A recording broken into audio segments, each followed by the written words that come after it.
Olá, eu sou Carlos Benevides, escritor e editora da editora Oia. Vou entrevistar 8 autores e 6 autoras que compõem o Tiro de Letra, uma coletânea da prosa brasileira nestes tempos estranhos. O vídeo será breve, para o rápido consumo de vocês. Estaremos apresentando os atiradores do Tiro de Letra e algumas características de suas escritas, pensamento literário e expectativas para a publicação da coletânea.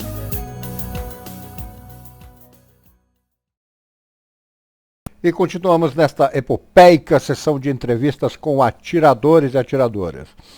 Estamos aqui com a nossa amada Suzana Pagô, escritora, revisora, doutora em literatura e agora poeta. Suzana é a revisora-chefe da coletânea. E para mim, pessoalmente, quero que saiba que é um grande orgulho poder contar com o seu trabalho, Suzana. Indispensável para tornar os textos da coletânea mais acessíveis, bem construídos e concisos, com relevância para a literatura brasileira. Sua presença é indispensável para essa obra. Mais uma vez, muito obrigado. Vamos começar então, minha querida, pelas perguntas óbvias, porque de obviedade vive-se a ignorância, bendita seja, doutora. Então vamos começar com as influências na sua escrita. Olha, essa é a pergunta, uma das perguntas mais difíceis, mais óbvias, mas mais difíceis, né, de responder.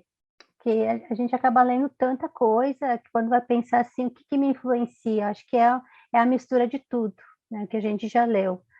Mas eu amo a literatura brasileira, né? Então, grande mestre Machado de Assis, né? Já li tudo sobre Machado de Assis.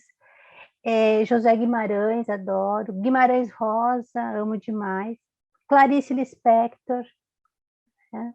Drummond, Vinícius, Adélia Prado, Hilda Rist, eu não sei, é uma infinidade de autores que eu leio. Eu leio muita poesia, adoro poesia.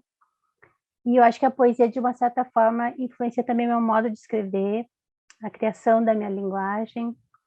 Então, fica complicado falar. Tem autores agora também mais contemporâneos que a gente lê, gosta. Tem a Natália Borges Polesso, que é uma autora aqui de Caxias, inclusive, e ela é uma menina que foi minha aluna, e ela está fazendo muito sucesso, escrevendo uma literatura muito interessante. Então, é um monte de gente que influencia, fora os autores estrangeiros, claro, né? Se a gente pensar em leituras como Kafka, Hemingway, enfim, Tolstói, Dostoiévski, Chekhov, e vai indo, né? A própria música te influencia, a arte te influencia, né? As artes plásticas te influenciam, as artes visuais, enfim. É uma confluência, eu acho, de leituras de mundo, como diz Paulo Freire, né? Olha, muito bom você ter puxado nesse assunto, que muito me interessa. As influências das outras artes na escrita. Você pode continuar a falar sobre isso? Com certeza, com certeza. Sabe que eu penso assim, ó, a arte, na verdade, a arte, a poesia, a literatura, a música, enfim, elas te fazem ver, né? Ver o quê? Ver as novas possibilidades de olhar para esse mundo, né? As perspectivas que eu posso encarar esse mundo, as novas formas que eu posso lidar com esse mundo, atravessar esse mundo, né? Me colocar nesse mundo. Então, a arte como um todo, em todas as suas possibilidades, né, e manifestações, digamos assim, ela é muito rica, né? Ela é muito rica para a produção de qualquer artista. E esse artista pode ser um coreógrafo, pode ser um bailarino, pode ser um artista plástico, pode ser um poeta, pode ser um romancista. Né? É uma confluência, eu acho. Porque tem a narrativa, né? A narrativa, né? Toda arte ela é uma narrativa, ela é uma construção de uma narrativa. Então, isso é algo que a gente não pode isolar em determinadas gavetas ou, enfim, nichos. Né? E sobre o seu processo de escrita, Suzana? O que é que você me fala? Bom, o meu processo de escrita, normalmente eu parto de uma ideia, de uma imagem, de uma fala que eu ouvi de alguém em algum lugar, de uma frase, de uma obra, de um livro, de um poema, de um conto, de um romance que eu esteja lendo, de um filme que eu esteja assistindo. Então, as ideias vão chegando e aí eu vou criando, eu vou colocando no papel essas ideias meio soltas, assim, deixo elas por ali, né? E depois eu retomo essas ideias e vou construindo esse universo. Às vezes, do ponto de partida, o ponto de chegada não tem nada a ver, né? O conto ou o poema vai se transformando ao longo do processo de escrever, mas o processo, na verdade, é esse olhar sobre a vida, esse olhar em diferentes momentos ou histórias, ou, enfim, situações da vida. E eu gosto muito de trabalhar a questão de pequenos detalhes assim do cotidiano, às vezes que aparentemente eles são tão comuns e rotineiros que ninguém presta muita atenção, mas que eles têm um grande significado na forma de pensar, na forma de fazer, na cultura, no que está posto ali como essa tensão, por exemplo, familiar, enfim, situações de vida mesmo, tensionadas às vezes por pequenas situações, pequenas cenas do cotidiano. É isso então que te faz escrever, Suzana? De onde você tira a motivação? Olha, o que me faz escrever é difícil, sabe? Na verdade, eu sou uma autora estreante. Estou estreando na poesia, estou estreando no conto, né? E eu estou nesse processo de buscar a minha voz e de encontrar essa voz interior, quer dizer, que vai trazê-la à tona, né? Então, é um processo complicado, não é fácil e ele é demorado. Mas eu acredito que o que me faz escrever são esses sentimentos, que eu leio, né, nos outros e em mim mesmo, e como essas situações do mundo reverberam em mim. De uma certa forma, eu quero transformar isso e falar sobre isso.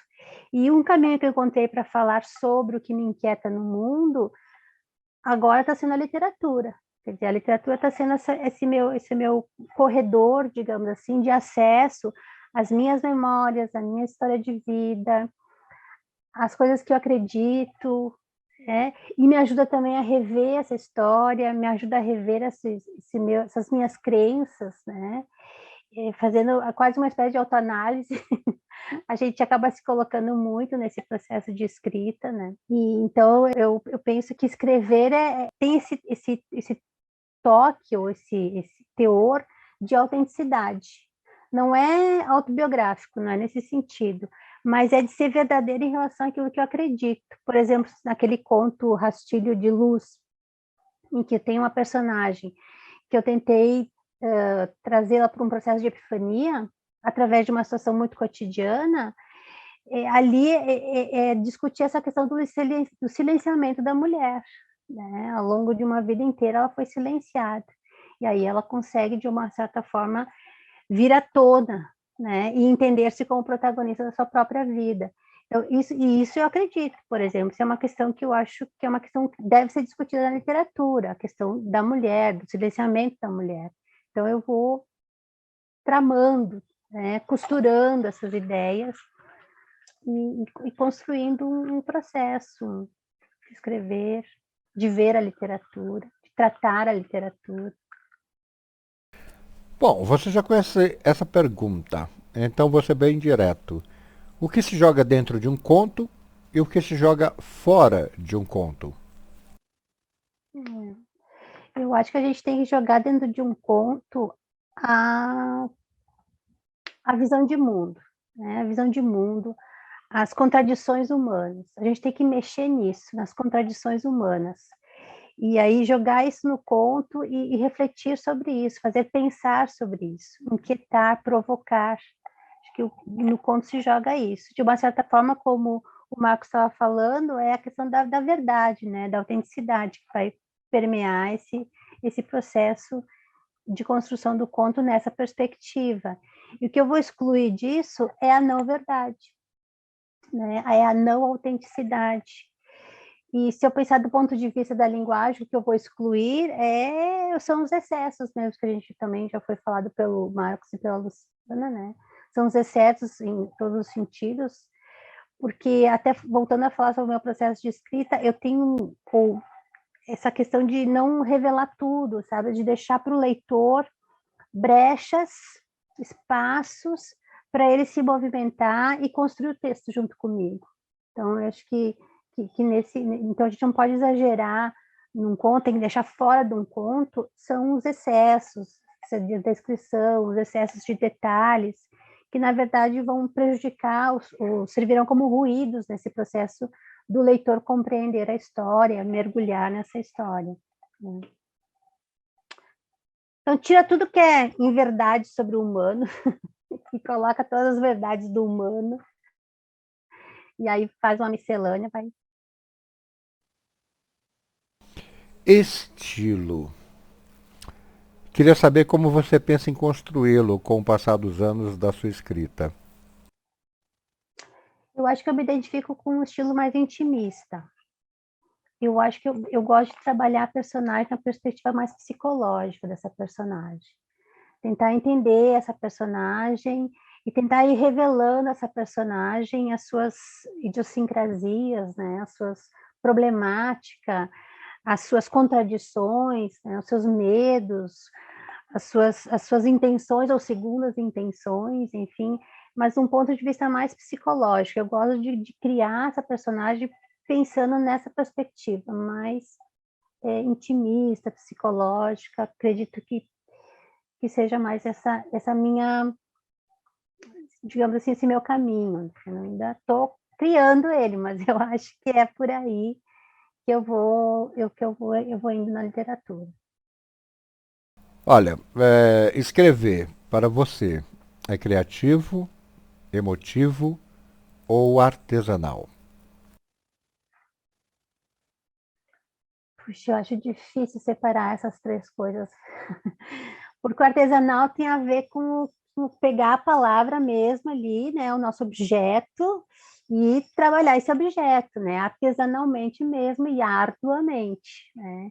A criatividade é o que a gente puder jogar de pluralidades, de emancipação, enfim, de ir para diferentes caminhos, né, sem medo, sem pudor, né, abrir-se para. Então, acho que esses três elementos, eles andam juntos, assim, difícil separá-los no processo criativo, no próprio estilo, né? Acho que eles são uma espécie de coisa só. Ok, e quem você procura com a sua literatura? Quem eu procuro? Acho que eu procuro um leitor curioso e um leitor que não queira ser passivo. Eu quero um leitor ativo, quero um leitor que participe, que se envolva, que mergulhe. Então, eu procuro atingir eu procuro suscitar isso no leitor. Quero chegar dessa forma no leitor. Não sei se vou conseguir, mas esse é o meu desejo. Então, buscar esse leitor ativo, esse leitor participante, esse leitor que se inquiete, que reveja a sua vida, né? Se colocar na situação daquela personagem e, a partir disso, olhar para si mesmo, né, e as suas questões pessoais, né, a sua subjetividade, trabalhar isso. Então, acho que a literatura, porque eu penso a literatura ela é um conjunto, na verdade, ela é uma arte, mas ela é uma arte que vem ao encontro de muitas questões, muito subjetivas, né? Então, esse mexer nessa subjetividade, eu acho que é isso que eu procuro, né, no leitor. Tá bom, sabemos o que você procura, mas e a sua literatura? O que ela procura? Olha, a minha literatura procura uma utopia. Na verdade, ela procura fazer refletir, mas também fazer mudar, transformar. Então, uma literatura que pretende chacoalhar, que pretende fazer com que o outro reflita, mas também mude o seu modo de olhar sobre um determinado tema, um determinado assunto, uma determinada questão. Então, é meio utópico, acredito que a minha literatura pretende ser utópica, não utópica no sentido de não atingir uma literatura impossível, não é nesse sentido. É uma literatura que que quer mexer nas estruturas. Isso é bem anos 80, né?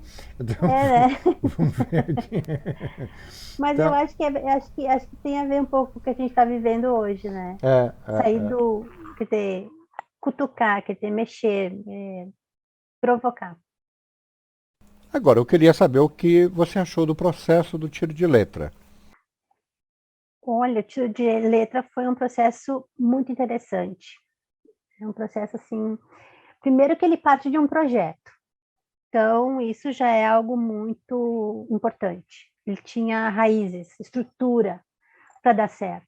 E está dando certo e vai dar certo. Né? Então, tinha um projeto. E dentro desse projeto tinha um tema. E aí, as pessoas que se propuseram a participar se colocaram sob esse guarda-chuva. Então, e o processo todo do projeto foi interativo, né? Democrático, interativo, as pessoas opinando sobre os textos, crescendo juntos, enfim, isso foi muito interessante. Né? O resultado que será o livro, com certeza será um resultado que vai demonstrar essas leituras, né? Que foram feitas ao longo de todo o processo, né? Porque na verdade houve uma grande construção, né?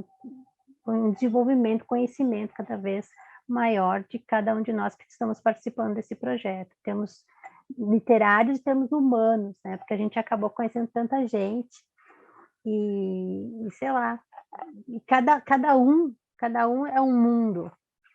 Então, conhecer esses mundos diferentes, né, é algo realmente muito enriquecedor. Muito bom o projeto. Veja bem, com a experiência do tiro de letra, o que você diria para todos os novos escritores que ainda não publicaram? Que eu diria para os novos escritores, eu diria para ter coragem, disciplina, dedicação, leitura, pesquisa, vontade, interesse, juntar-se com outros escritores, enfim, participar desse mundo da literatura, assistir palestras, lives, enfim, o que for possível para entrar nesse mundo da literatura, fazer cursos, mas acima de tudo ter a coragem de se expor, a coragem de publicar, a coragem de acreditar em si mesmo. Acho que acreditar em si mesmo é um fator muito importante, porque é muito difícil escrever. Escrever é muito difícil. E quem está começando, e eu me coloco nesse grupo aí que está começando, né? Não é fácil, a gente tem várias barreiras aqui para ir superando e indo atrás daquilo que a gente quer. Mas vale a pena, vale muito a pena. Mesmo que a gente seja lido só pelo pai e pela mãe, já vale muito a pena. Só ter essa possibilidade de falar. A literatura é um espaço de fala, é um espaço de expressão. E ele é importantíssimo, não só para o mundo literário, para participar desse mundo literário, contribuir com o mundo literário, mas também para a nossa construção, do ponto de vista da nossa subjetividade. Fantástico. E para finalizar, eu queria que você deixasse aqui um depoimento sobre o Tiro de Letra, a nossa coletânea de contos e crônicas. Bom, a coletânea Tiro de Letra tá linda, né? Tá linda essa coletânea. A capa é fantástica, maravilhosa, criativa, colorida, é brasileira total, né? É linda demais a nossa capa. A gente só tem a agradecer a tua dedicação, o teu empenho, Carlos, porque olha, realmente esse projeto está muito bonito, esse livro está muito bonito. E ele tem essa característica, né? Essa obra, enfim, ficou posto para o grupo, ficou decidido, ficou acordado no grupo, que é essa tentativa de trazer essa brasilidade, né? Essa mistura que nós somos de etnias, né? de formas de ver o mundo, enfim, isso posto nessa obra. Então, é uma obra que é muito interessante, desafiadora. Nós temos ali vários estilos, né? Diferentes formas de lidar, de tratar a literatura, de tratar a linguagem literária. Então, é uma obra que tem essa pluralidade na sua formação, na sua linguagem, né? Então, inclusive nos próprios gêneros que estão presentes na obra, né? Então, é uma obra muito desafiadora, não só para quem está nesse processo de construção, mas com certeza para o leitor. O leitor vai ficar muito bem acolhido por essa obra, com certeza. A todo instante, alongava o ouvido para escutar o mais distante sinal da chegada dele. Afligia-se com o medo do que poderia acontecer. Sabia que ninguém viria em seu socorro. Na eternidade dos segundos, a secura na boca, as mãos suadas, não conseguia dissipar o horror que se antecipava a cada respiração. Se pelo menos o coração parasse de bater. Trecho do conto Estatística, de Susana Pagô. Quando retornava da feira, avistei no final da rua uma cigana. Resolvi atravessar para não passar por ela.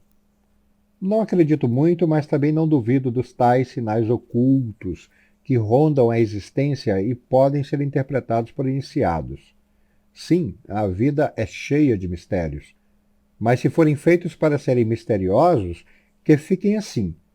Já tive as minhas experiências. Diria que foram um pouco decepcionantes. Trecho do conto Clarividência a Rosiana, de Susana Pagô. A senhora vai mudar de lugar alguma tomada? Será que ele esperava que ela respondesse? Olhou para o lado em busca do marido. Por milésimos de segundo, o espanto esfarelou o tempo.